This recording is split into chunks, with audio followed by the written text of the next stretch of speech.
positioning merek destinasi pariwisata. Dalam konsep positioning destinasi, akan dibahas mengenai definisi, perbedaan, dan atribut produk. Definisi. Menurut Kotler dan Keller, positioning adalah tindakan merancang suatu penawaran dan citra perusahaan untuk menempati tempat khusus dalam benak target pasar. Perbedaan. Perlunya bagi pemasar untuk berpikir dalam hal differentiation daripada betterness.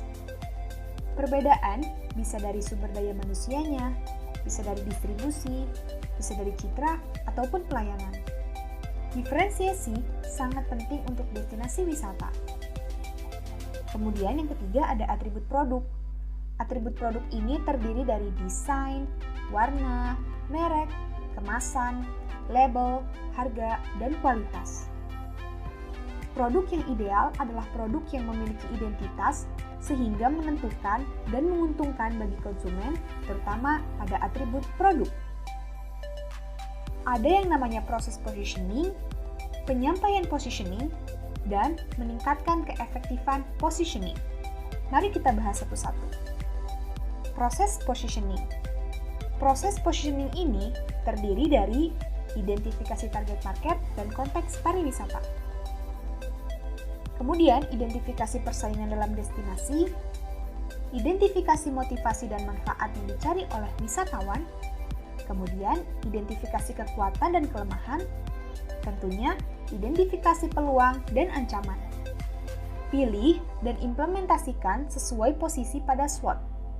Yang terakhir adalah pantau kinerja dari strategi positioning secara berkala. Yang kedua ada penyampaian positioning. Pada hal ini ada 3 hal yang dibahas. Pertama, kelayakan positioning, yaitu untuk destinasi, hal ini berhubungan dengan kemampuan industri pariwisata lokal dan masyarakat setempat untuk menyampaikan janji. Yang kedua ada komunikasi positioning, yaitu apakah pesan yang disampaikan dapat memperkuat destinasi.